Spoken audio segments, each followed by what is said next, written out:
बिस्मिल्लाहिर्रहमानिर्रहीम।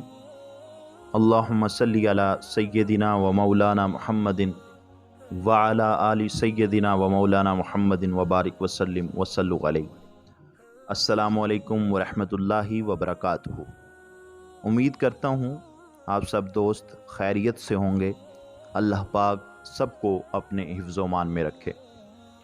आज का मेरा वजीफ़ा ख़ास तौर पर कैदियों के लिए है, कैद में हैं या जेल में हैं, उनके लिए ये मेरा वजीफ़ा है। किसी भी कैदी के लिए आप भी वजीफ़ा पढ़ सकते हैं या उसको भी आप बता सकते हैं कि वो ख़ुद भी ये वजीफ़ा इस तरह से पढ़ेगा तो इंशाअल्लाह बहुत जल्द अल्लाह ताला रिहाई के मामलात फरमाएंगे और असबाब पैदा फरमाएंगे और उसकी रिहाई हो जाएगी। सबसे पहले पंजगाना नमाज लाजमी है। किसी को तकलीफ़ ना दें, किसी को तंग मत करें, नमाज पंजगाना पढ़ें लाजमी। और इस वजीफ़े को करने का सदका, रोज़ाना इस अमल का सदका हस्ब इस्तिताअत, मतलब जिस तरह जो आपके लिए इजी हो, आपने रोज़ाना इस अमल का सदका देना है। फॉर एग्ज़ाम्पल आप किसी को कम अज़ कम 5 रुपये 10 रुपये दे दें, इस अमल का सदका हो जाएगा।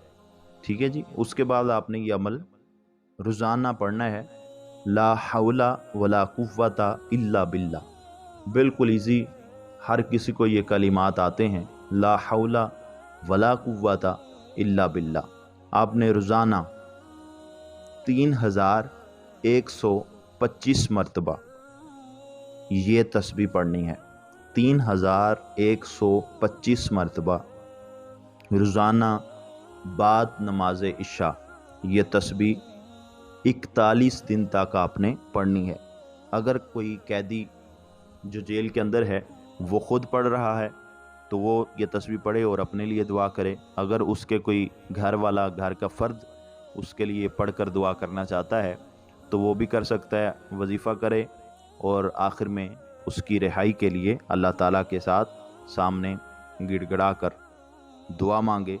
इंशाअल्लाह बहुत जल्द अल्लाह पाक रिहाई के असबाब पैदा फरमाएंगे। उम्मीद है आपको वजीफ़ा पसंद आया होगा। मज़ीद वज़ाइफ के लिए हमारे चैनल को सब्सक्राइब कीजिए, वीडियो को लाइक कीजिए, वीडियो के नीचे कमेंट लाजमी किया करें।